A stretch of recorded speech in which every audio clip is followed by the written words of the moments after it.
오늘 하나님께서 우리에게 허락하신 말씀은 창세기 47장에 있는 말씀입니다. 창세기 47장 7절에서 10절까지의 말씀, 구약 75페이지에 있습니다. 창세기 47장 우리 7절에서 10절 우리 한 절씩 교독하시겠습니다. 요셉이 자기 아비 야곱을 인도하여 바로 앞에 서게 하니 야곱이 바로에게 축복하매 야곱이 바로에게 고하되 내 나그네 길의 세월이 130년이니이다. 나의 연세가 얼마 못되니 우리 조상의 나그네 길의 세월에 미치지 못하나 험악한 세월을 보냈었나이다 하고 야곱이 바로에게 축복하고 그 앞에서 나오니라. 아멘. 감사합니다. 오늘 찬양대로 우리 교회가 이렇게 믿음의 계승이 이루어지는 귀한 교회가 됐으면 참 좋겠습니다. 우리가 인생을 살면서 어린 시절에 이 철이 들었다, 철이 덜 들었다 이런 말들을 많이 씁니다. 원래 이 철이 들었다라는 말은 절기를 안다라는 우리나라 순수한 우리나라 말이죠. 좀 자세하게 말씀드리면 여기 철이라는 말이 사시사철할 때 철자입니다. 그래서 계절이라는 의미를 가지고 있고요, 다른 말로 하면 때라는 뜻이 됩니다. 그러니까 이 말을 우리가 정확하게 표현한다면 봄, 여름, 가을, 겨울 절기를 통해서 이 세상의 이치를 아는 사람, 아니면 때를 아는 사람, 이렇게 우리가 볼 수가 있는 거죠. 철 없는 사람이나 우리 철 모르는 사람을 뭐라고 부르죠? 철부지라고 부릅니다. 이 철부지라는 말의 정확한 의미는 때를 모른다, 이런 뜻이 되겠습니다. 사람이 앉을 때와 설 때, 나아갈 때와 물러설 때, 이런 모든 자신이 적절한 때를 아는 것, 그것이 바로 철이든 인생이다. 그리고 그 인생은 결국 그 사시사철의 계절의 변화, 다시 말하면 세월을 통해서 인생에서 배워가는 것이다, 이렇게 우리가 말할 수 있겠죠. 그러면 신앙적으로 철이 든다는 말은 무슨 말일까요? 신앙적으로도 철이 든다는 말이 있나요? 성경에 그런 말은 없죠. 그래도 우리가 신앙적으로 저 사람은 참 성숙하다 그러면은 철이 들었다는 말로 볼 수가 있습니다. 하나님이 만드신 세상을 살면서 하나님의 때를 아는 것, 하나님의 때를 깨달아 그 때 나에게 원하시는 하나님의 뜻을 따라 사는 것, 그것이 바로 신앙에 철든 사람이다, 우리가 이렇게 말할 수가 있겠습니다. 사람이 죽을 때가 되면 철이 든다, 뭐 이런 소리도 있고요, 또 철드니 죽을 때가 되었다, 뭐 이렇게 말하는 이 소리도 있습니다. 이걸 신앙적으로 보면 하나님 앞에 서는 날, 내 마지막 날을 생각할 수 있는 그 사람이야말로 철이 든 인생이다, 이렇게 우리가 볼 수가 있는 거죠. 오늘 바로 앞에 선 야곱의 인생, 그리고 야곱의 고백이 바로 이 철든 신앙인, 성숙한 신앙인의 모습을 우리에게 보여주고 있는데요, 오늘 우리도 이 야곱을 통해, 야곱의 고백을 통해 나 역시 지금 아직도 철없는 신앙을 가진 사람인가, 아니면 하나님 앞에 성숙하고 하나님의 뜻을 아는 철든 신앙인인가, 우리가 한번 생각해 보기를 소원합니다. 지난주에도 이 똑같은 본문을 가지고 제가 한 번 더 말씀을 전했습니다.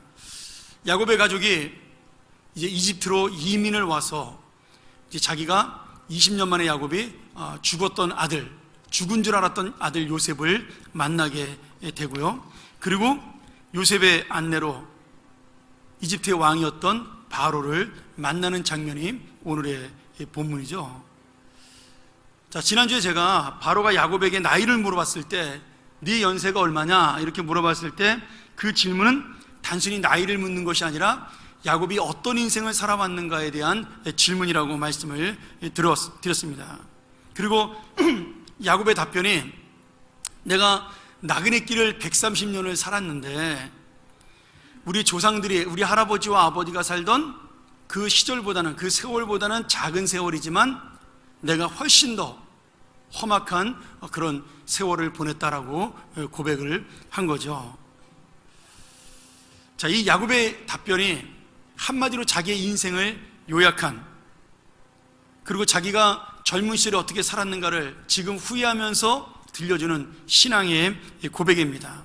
한편으로는 신앙적으로 성숙한 야곱이 자기의 인생을 돌아보며 또한 이런 고백을 할 수가 있다는 거죠.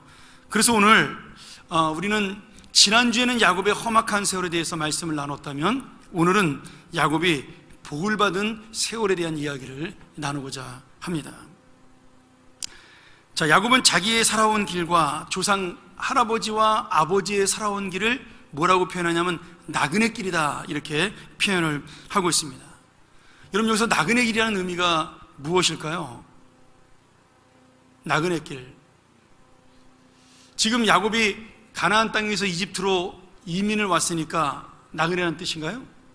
물론 그런 뜻도 있겠죠. 근데 지금 할아버지와 아버지의 인생도 나그네 길이라고 이야기를 하고 있습니다.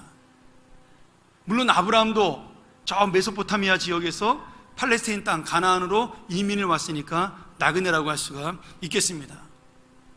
이삭도 여기저기 정착하지 못하고 이사를 많이 다녔으니까 나그네 인생을 살았다라고 말할 수도 있겠죠. 근데 정말로 여기서 말하는 나그네 길의 인생의 의미는 그 이사 다녔다라는 이야기를 하려는 것이 아니라 내가 살아가는 인생 자체가 이 땅이 나그네 인생이라는 사실을 고백하고 있는 겁니다. 할아버지였던 아브라함, 아버지였던 이삭이 이 땅에서 살다가 진짜 고향인 하나님의 품으로 돌아갔듯이 나에게도 지금 영원한 고향이 있습니다. 그러니 지금 이집트 땅이 아무리 살기 좋아도 내 고향은 아니요, 나의 고향은 영원한 하늘나라입니다. 이 고백을 지금 야곱이 하고 있는 겁니다. 여러분, 야곱이 살아온 인생 전체를 보면요, 지금 하고 있는 야곱의 고백이 얼마나 의미 있고 놀라운 고백인지 모릅니다. 우리 잘 알지 않습니까? 야곱은 젊은 시절에 이 땅에서 천년만 년 자기가 영원히 살 줄 알고 그렇게 세월을 보냈습니다. 그래서 이 땅에서 잘 먹고 잘 살기 위해서 어떻게 하죠? 수단 방법을 가리지 않고 자기를 위한 삶을 살았습니다. 모든 것을 자기 것으로 만들기 위해 아버지 속이고 형 속이고 삼촌도 속이고 그렇게 애를 쓰고 살아서 많은 것을 모았는데 결국은 자신도 자식에게 속는 인생이 되었죠. 이제 야곱이 자기 인생을 돌아보니까 그동안 그렇게 애쓰고 잘 살려고 했었던 그 노력한 인생, 그렇게 몸부림치며 살았던 인생이 악하고 허무한 욕망의 인생이었다, 이 사실을 깨달은 겁니다. 이게 바로 험악한 인생의 이제 답변이죠. 그리고 야곱은 이제 세상에 가진 것, 이 세상에 있는 것이 전부가 아니라는 사실을 깨달았습니다. 내가 재산이든 자녀든 모든 것은 이 땅에서 나그네 세월을 사는 동안 있으면 좋고 없으면 그만이라는 사실을 알게 된 거죠. 여러분, 야곱이 지금 몇 살이라고요? 130세입니다. 조금 더 빨리 알았더라면 얼마나 좋았을까요? 조금 더 일찍 이 하나님이 주시는 나그네 길의 의미, 이 땅이 전부가 아니라 하나님의 나라가 우리에게 영원한 생명으로 있다는 사실을 좀 깨달았다면 자기가 살아가는 인생이 조금 달라지지 않았을까요? 야곱만 그런가요? 여러분, 우리는 어떤가요?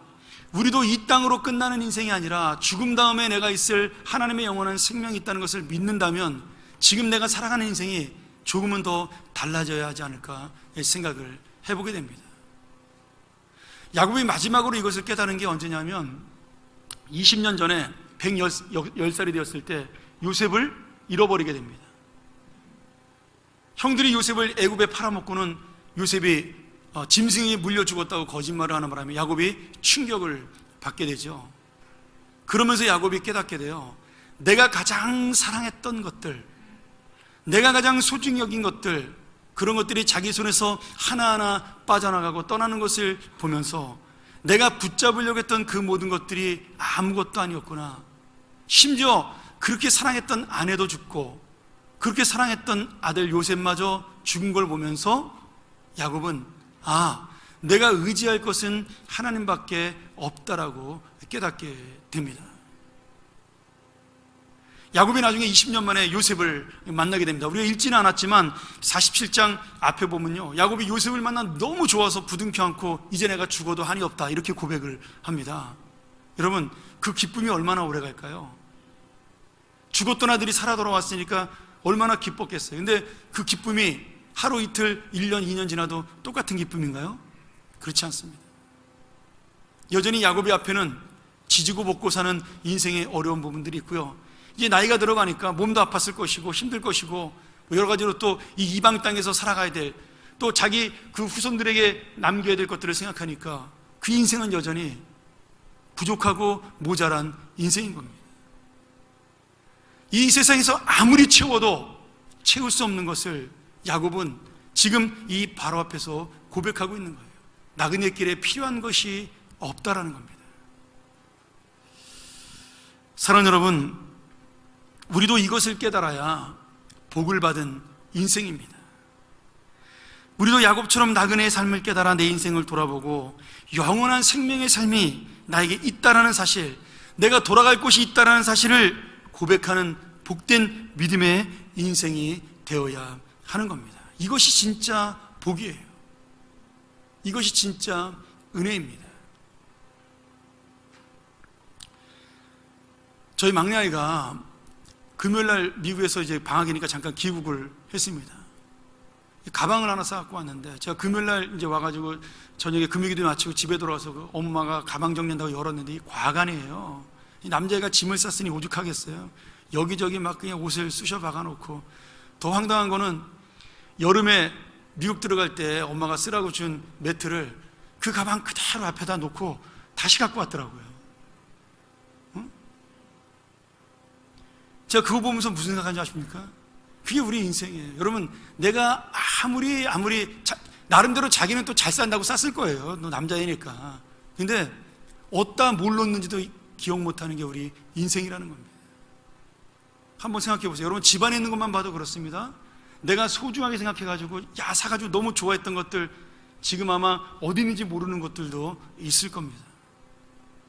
기억도 못하면서 우리가 지금도 가지고 있는 것들이 많을 거예요. 근데 우리는 그것들을 갖기 위해서 얼마나 애를 쓰며 살아왔어요. 그리고 지금은 있는지도 없는지도 모르는 거죠. 어린아이들이 어렸을 때 부모가 전부인 줄로 압니다. 조금만 크면 어떻게 되죠? 부모가 있으면 귀찮아해요. 그게 인생입니다, 여러분. 서운한 게 아니고요, 당연한 겁니다. 나에게 이익이 돼야 소중한 것이 인생이라는 거예요. 오늘 여러분, 그렇기 때문에 우리가 살아가면서 움켜쥐는 것들, 내가 소중하게 생각하는 것들, 심지어 내 자녀마저도요, 아무것도 아니라는 것을 야곱에게 하나님께서 보여주신 거예요. 우리가 이것을 깨닫는 것이 가장 복을 받은 인생입니다. 가장 은혜 받은 인생이에요. 오늘 여러분, 우리 모두가 바로 이 하나님의 은혜, 오직 하나님의 사랑 없이는 살 수 없는 인생을 고백하여 이 참된 복을 깨닫는 우리 귀한 주님의 자녀들 되기를 축복합니다. 자, 또 하나의 은혜가 있어요. 더 큰 은혜인데요, 우리가 이 복을 받았어요. 이제 하나님의 은혜로 산다는 것을 깨달았습니다. 생명의 소망도 알고 내가 영생의 소망도 알고 지금 우리가 그렇게 은혜 받고 이 자리에 앉아 있는 거죠. 근데 그것으로 끝난 게 아니라는 거예요. 더 큰 복은 뭐냐면, 이 복을 받은 사람은 자신의 받은 복으로 끝나지 않고 다른 사람들에게 이 복을 나누어주는 통로가 된다는 거예요. 여러분, 우리를 하나님께서 구원하신 이유가 뭔지 아세요? 하나님이 아브라함을 부르신 이유가 뭐예요? 바로 이 복의 통로가 되기 위함입니다. 창세기 47장 10절에 우리가 읽은 마지막 절에 보면 야곱이 다시 바로에게 축복하고 그 앞에서 물러나왔다, 이렇게 말씀이 되어 있습니다. 여기 축복한다는 말의 히브리어가 바라크라는 말인데 두 가지의 의미를 씁니다. 하나는 윗사람이 아랫사람에게 복을 줄 때 쓰는 말이에요. 너 잘 됐으면 좋겠다, 뭐 이렇게 복을 줄 때 쓰는 말이기도 하고, 제사장이 이 사람들에게 하나님의 복이 있을지어다, 이럴 때 쓰는 말입니다. 제가 신방 가서 여러분의 가정에 복을 기원하는 것도 바로 이때 쓰는 축복이라는 이 단어죠. 또 반대로 자주 나오진 않지만 아랫사람이 윗사람에게 경배할 때 쓰는 단어입니다. 만수무강하소서, 뭐 아니면은 오래오래 사세요, 건강하세요, 이런 기원할 때도 이 단어를 쓰는 거죠. 그러니까 지금 야곱이 바로에게 축복했다는 것도 두 가지 의미로 볼 수가 있습니다. 야곱은 7절에서 바로왕을 처음 만났을 때도 이 똑같이 축복을 합니다. 그리고 10절에서 바로왕과 헤어지면서도 축복을 하죠. 두 번의 축복이 나오는데 앞에 축복과 뒤에 축복은 같은 단어지만 다른 뜻입니다. 자, 앞에 나오는 7절의 축복은 야곱이 바로왕을 처음 볼 때 신하가 왕에게 인사를 하는 이 장면입니다. 여러분 그 드라마 보신 분들 그 옛날 사극 같은 거 보면은 왜 왕 앞에 신하가 나갈 때, 특별히 우리나라 사신이 중국에 가면 중국의 황제 앞에서 뭐라고 인사하죠? 그 제가 옛날에 잘 봤던 드라마 있었는데 그 미국에서 그 하지원 나왔던 무슨 황혼가 뭐 이런 드라마에서 보면 거기 황제 앞에 나가면 이렇게 인사하잖아요. 기억나시나요? 만세 만세 만만세 황제폐하 이렇게 인사하지 않나요? 그게 바로 신하가 왕께 드리는 축복입니다. 인사이기도 한 거죠. 지금 야곱이 첫 번째 했던 축복이 바로 그런 겁니다. 그런데 10절의 축복은 조금 다릅니다. 지금 야곱이 바로왕 앞에서 자기가 살아왔던 나그네의 인생을 고백을 하고 그 인생을 지켜주신 하나님의 은혜를 생각하면서, 그러고 난 다음에 당신도 이 은혜를 받았으면 좋겠다라는 마음으로 드린 축복입니다. 그러니까 지금 여기의 축복은 낮은 자가 높은 자에게 드린 축복이 아니라 130년 동안 바로왕보다 훨씬 오래 산 인생의 현자가, 인생의 지혜로운 사람이 지금 젊은 사람에게 내가 만난 하나님, 내가 만난 하나님의 은혜를 당신도 알았으면 좋겠습니다, 그렇게 축복을 하는 겁니다. 이것을 믿음으로 본다면 야곱이 바로왕을 축복하는 모습은 단순히 인사를 하는 게 아니라 뭐예요? 선지자로서, 하나님의 은혜와 말씀을 깨달은 선지자로서 지금 하나님의 복을 바로왕 앞에서 선포하고 있는 겁니다. 오늘 여러분, 이것이 바로 우리에게 주신 하나님의 놀라우신 사명이고 우리의 능력입니다. 내가 이 복을 다른 사람들에게 전해줄 수가 있습니다. 왜요? 창세기 12장 3절에 보면 아브라함이 갈대아우르를 떠나 가나안 땅으로 갈 때 하나님이 이런 약속을 하시죠. 우리 본문 한번 화면에 보시겠어요? 창세기 12장 3절, 너를 축복하는 자에게는 내가 복을 내리고 너를 저주하는 자에게는 내가 저주하리니 땅의 모든 족속이 너를 인하여 복을 얻을 것이니라, 이렇게 말씀하셨어요. 지금 무슨 말씀이에요? 지금 아브라함이 축복하면 복을 받는다는 거예요. 누가 복의 근원이에요? 아브라함이 복의 근원입니다. 복의 통로예요. 그런데 이 복의 근원인 아브라함의 은혜가 아브라함 한 사람으로 끝난 것이 아니라 하나님의 말씀을 붙잡고 사는 사람들, 하나님의 믿음을 붙잡고 사는 아브라함의 후손이었던 이삭과 야곱, 요셉, 그 밑으로 쭉 하나님을 믿은 우리 모두에게까지 이 축복의 능력이 내려온 겁니다. 그러니 내가 지금 축복하는 것도 바로 이 야곱의 축복이 되는 것이고요, 내가 지금 다른 사람을 위해 축복하는 것도 바로 아브라함의 축복이 되는 겁니다. 다만 예수 그리스도의 은혜로 말미암아 저주권은 없습니다. 예수님이 그 저주의 권한은 끊었어요. 우리에게는 오직 축복권만 남아 있습니다. 예수를 믿으면, 하나님을 알게 되면 우리가 놀라운 이 은혜를, 하나님의 자녀라는 축복을 받습니다. 그거를 베드로후서 2장 9절에 뭐라고 되어 있어요? 너희는 왕같은 제사장이다, 이렇게 말씀을 하고 있습니다. 여러분, 왕같은 제사장의 의미가 뭘까요? 앞에 왕은 굉장히 좋은 의미를 가지고 있는 거죠. 모든 권력과 영광을 가지고 있는 것을 우리가 왕이라고 생각을 합니다. 하나님의 권력과 은혜가 저에게 능력이 있는 거예요. 그러면 제사장은 뭐예요? 제사장의 역할은 바로 하나님의 은혜를 다른 사람들에게 전달해주는 에이전시의 역할을 하는 겁니다. 중개인이에요.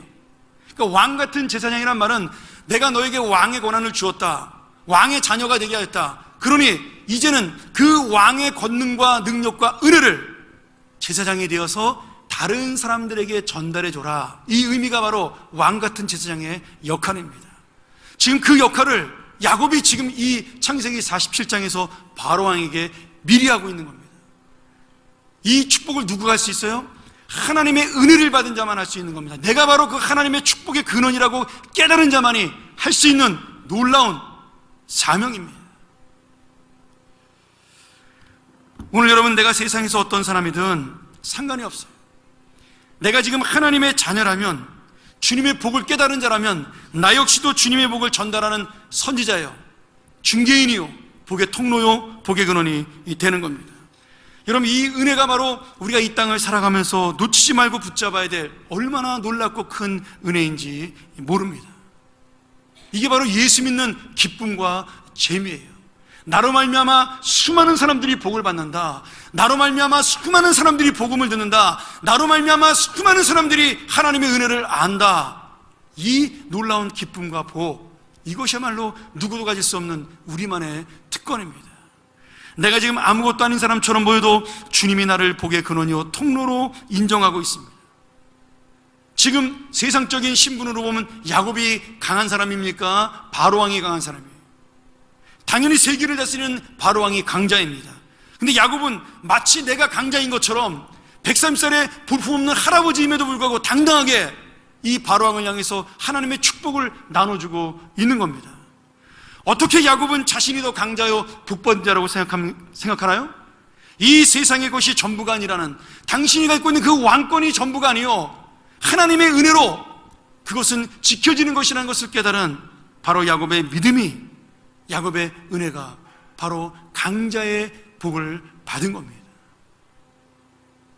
최강대국 이집트의 바로왕의 눈으로 볼 때 야곱은 할아버지에 불과한 볼품없는 사람이 앞에 와서 이야기를 하는데, 그 사람의 이야기가 내 복을 당신이 받아야 된다라고 말을 하니 얼마나 기가 막히겠어요.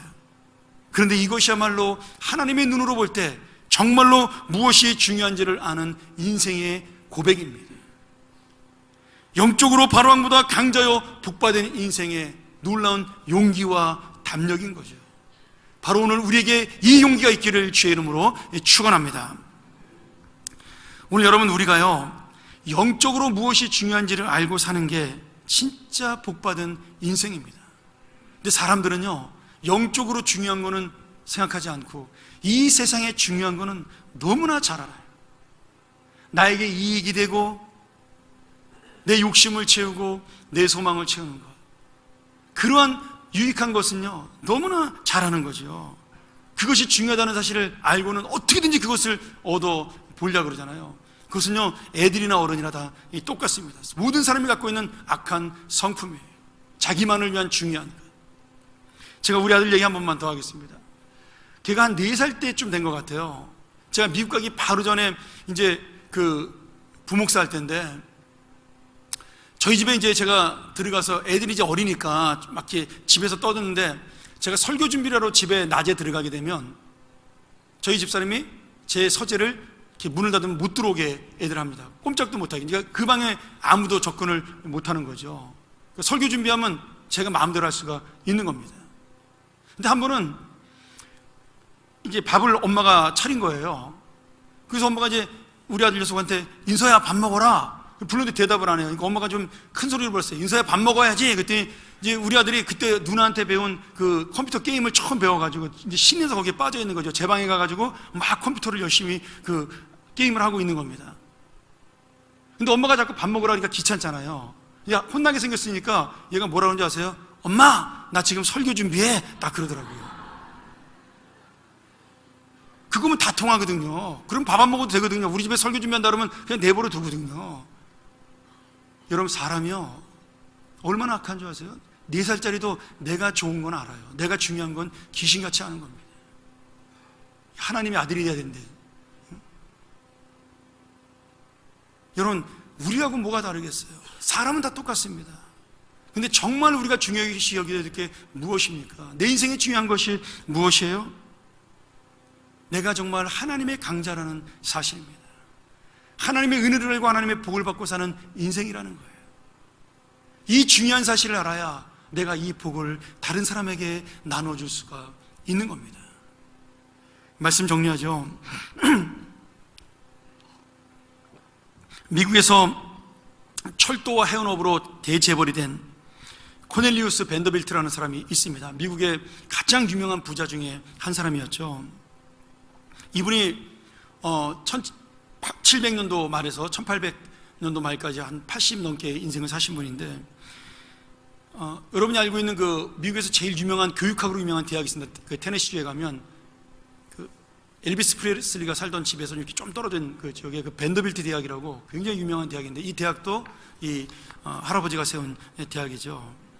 근데 이 벤더빌트는 신앙에 관심이 없던 사람이었습니다. 돈을만 자기 인생의 전부라고 생각을 했고, 그래서 미국에서 가장 큰 부자가 돼서 자기의 마지막 인생을 누리게 된 거죠. 근데 어느 날 그가 이제 나이가 먹어서 임종을 앞에 두고, 뭐 아무리 돈이 많은들 세월을 이기지 못하잖아요. 임종을 앞에 두고 이제 마지막 순간을 기다리고 있는데, 그때 자기 옆에서 심부름하던 흑인 하녀가 있었습니다. 근데 그 흑인 하녀가 그를 위해서 옆에서 찬송가를 불러준 겁니다. 우리가 잘 아는 찬송가예요. 우리 찬송가 94장에 예수님은 누구신가? 이 흑인 하녀가 조용하게 그 찬송가를 부른 거죠. 예수님은 누구신가? 우는 자의 위로와 없는 자의 풍성이며 천한 자의 높음과 잡힌 자의 노임되고 우리 기쁨 대신에. 예수님은 누구신가? 약한 자의 강함과 눈먼 자의 빛이시며 병든 자의 고침과 죽은 자의 부활되고 우리 생명 대신에. 그 찬송을 조용하게 부른 겁니다. 벤더빌트가 눈을 감고 그 찬양을 듣습니다. 우는 자의 위로, 없는 자의 풍성, 천한 자의 높음, 잡힌 자의 노임, 죽을 자의 생명, 추한 자의 정함, 그리고 죽은 자의 부활. 찬송이 마지막으로 이어질 때 벤더빌트의 입술이 조금씩 떨리면서 그에게 나지막한 음성이 흘러나왔습니다. 주님, 저는 가난하고 비천한 죄인입니다. 그는 죽음의 순간에 자신의 재물과 지식과 명예가 헛된 것임을 알고, 자기가 수많은 것을 가졌지만 얼마나 영적으로 가난한 자임을 깨닫고, 이제 그 죽음 앞에 진정한 부자로 거듭나며, 그리고 인생의 영혼의 약자에서 영혼의 강자로 거듭나는 그러한 경험을 맛보고 세상을 떠나게 됩니다. 사랑하는 여러분, 우리는 이미 이 하나님의 은혜와 복을 알고 있습니다. 내가 이미 강자라는 사실을 우리가 말씀을 통해 깨달았습니다. 여러분, 정말로 이 땅을 살아가면서 누가 부자인가요? 누가 강한 자인가요? 누가 능력자인가요? 누가 하나님 앞에 은혜 받은 자인가요? 바로 우리입니다. 바로 나예요.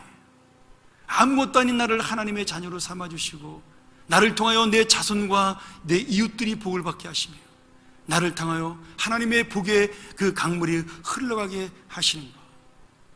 그런 여러분, 나야말로 복받은 자요, 나야말로 이 땅에서 가장 하나님의 강한 능력을 가지고 사는 자입니다. 오늘 내가 겉으로는 보잘것없고 힘없고 세상 사람들 앞에 내어놓을 것 없지만, 이 놀라우신 하나님의 은혜, 이 나그네 길 된 인생에서 하나님의 뜻을 깨닫고 하나님의 은혜를 알고 살아가니 내가 진정한 강자요, 하나님의 부자입니다. 사랑하는 여러분, 오늘 마지막에 이 야곱의 고백이 저희에게 이런 고백으로 바꾸기를 원합니다. 내 나그네 길의 세월이 이처럼 흘렀지만 내가 나이 먹는 것을 느끼지 못하고 세월이 지나갈 것을 느끼지 못할 정도로 정말 하나님의 은혜스럽고 복받은 인생을 살았습니다. 우리는 악하고 험한 인생이 아닙니다. 야곱이 130살에 깨달았던 그 인생을 우리는 이미 안 인생입니다. 오늘 여러분, 이 복을 내가 다시 한번 내 마음에 담고 내가 바로 복의 근원이라는 사실, 복의 통로라는 사실을 깨달아 이 땅을 향하여 오늘도 힘있게 살아간 삶이 되시기를 주의 이름으로 간절히 축원합니다. 기도하겠습니다. 하나님 아버지, 감사합니다. 우리야말로 이 땅에서 힘없고 가난하며 천하며 없으며 죽을 자며 우는 자가 되었으나 하나님의 은혜로 생명을 얻은 자가 되었고 부활을 맛본 자가 되었고 하나님의 위로로 이 땅을 풍성히 살아가는 자가 되었으니 감사합니다. 오늘 이제 이 복을 나누어 주는 자가 되게 하여 주옵소서. 내 자녀들에게 세상의 것보다 더 좋은 이 귀한 믿음의 유산을 남기는 자, 믿음의 복을 남기는 자가 될 수 있도록 도와주시며, 내 주위에 있는 형제와 자매들에게, 내 이웃들에게 바로 이 복의 통로가 되는 놀라운 역사가 있게 하여 주시옵소서. 예수님의 이름으로 간절히 기도하옵나이다. 아멘.